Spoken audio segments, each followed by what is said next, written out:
Yes! Oh, baby, don't want to touch it. How you doing? Stop! Stop!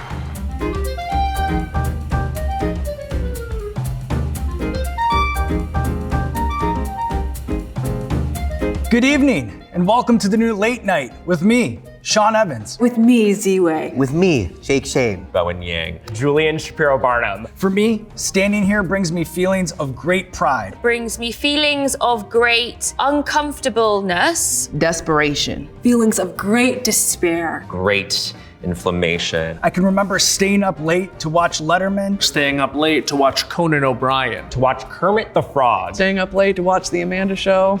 Hope I can make the dancing lobsters proud. Now for a few jokes. I talked to my therapist this week all about my IBS, all about my anxiety. All about my subway take. They said I need to call my gastroenterologist more. And they said I need to call God. I literally was told to get a God, find a God. And I have one, me.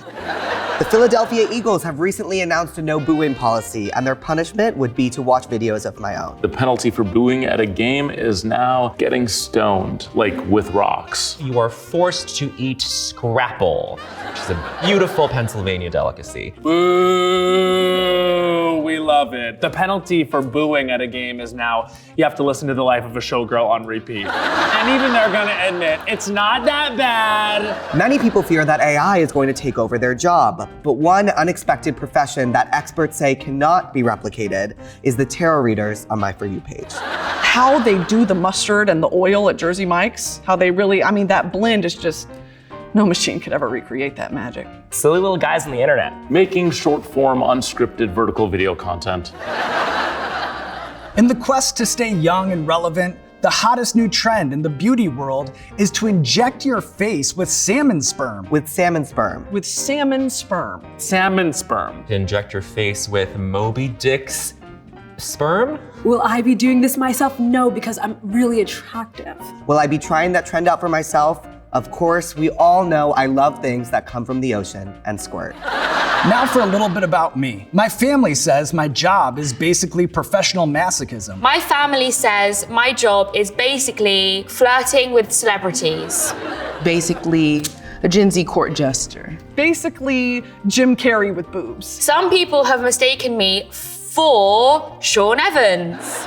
Some people have even mistaken me for Vin Diesel. Some people have mistaken me for an American Girl doll.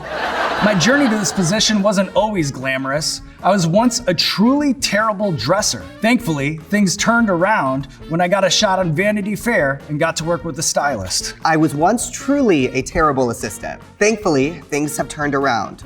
My real I made it moment happened when Jeff Goldblum mistook me for Ethan Slater. It's true. My journey to this position hasn't always been glamorous. I was once a truly terrible teen. I was once a truly terrible server. Thankfully, things turned around, as you can see. My journey to this position wasn't always glamorous, truthfully. I was once a pretty terrible waiter. My real I made it moment happened when I went back to my restaurant where I worked and completely shamed everyone there. Made them feel exactly like everyone made me feel. I was once a truly terrible man-child. Thankfully, things turned around and my real I made it big moment happened when I interviewed a juggler on the subway. In TV news, Bravo is expanding their franchise and creating a brand new show called Real Housewives of Witness Protection. Fans of long overdue retribution, they're thrilled. Bravo is expanding their franchise and creating a brand new show called Real Housewives of Decatur. Fans of chicken Alfredo, low exposure, and feel good, taste good are thrilled. Bravo is expanding their franchise and creating a brand new show called Real Housewives of Appalachia.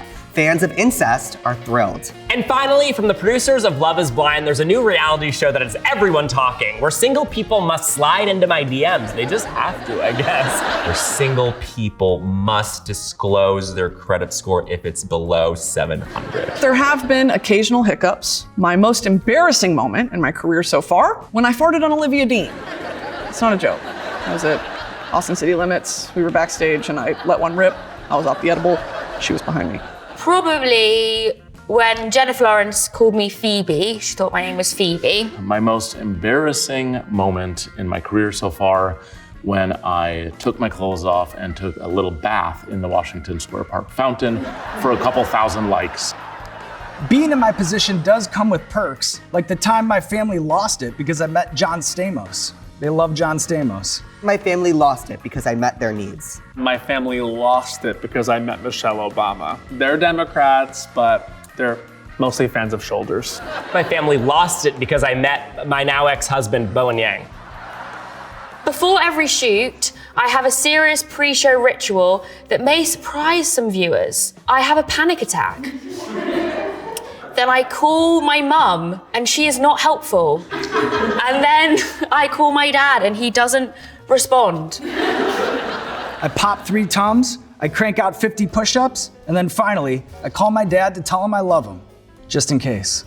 I have a serious pre-show ritual. I get every part of my body squeezed by a Brazilian lymphatic drainage massage therapist. And then I go sweat it out in the sauna. And finally, I drink this mixture where I don't know what it is. I drink bleach, and then I look at the nearest cliff, and then I really call 911. My dating life, if I had to sum it up in one word, is dry. Single. Ridiculous. Scheduling conflict, that's 2. If I had to sum it up in one word, it would be incredible. Has a celebrity guest ever asked to hang out after the show? Only George Santos. Yes, I can't tell you. Austin Butler. It was Austin Butler, all right? He wanted to hang out. I mean, define hangout. I'd say, yeah. No, I want to go home. Take a bath, take off my wig, let my loins free. And if I ever get to do a big sit-down interview, the one person I want interviewing me is the ghost of Joan Rivers. I miss her every day. That bitch had something wrong with her. And if I do ever get a big sit-down interview, the one person I want interviewing me is Luigi Mangione. Is that how you say his name?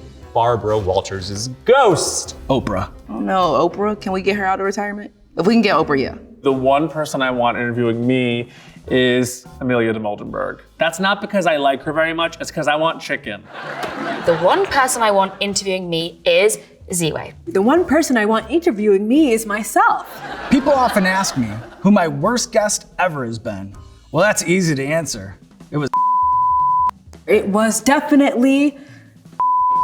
It was definitely. Sorry, you will bleep that, right? And cover my mouth. It's true. Now, let's start the show. Now let's start the show. Bye, you guys. Thank you for having me. We have a great show for you tonight. Thank you for being here. Now let's start the show. You're gonna be an iconic guest. Plug.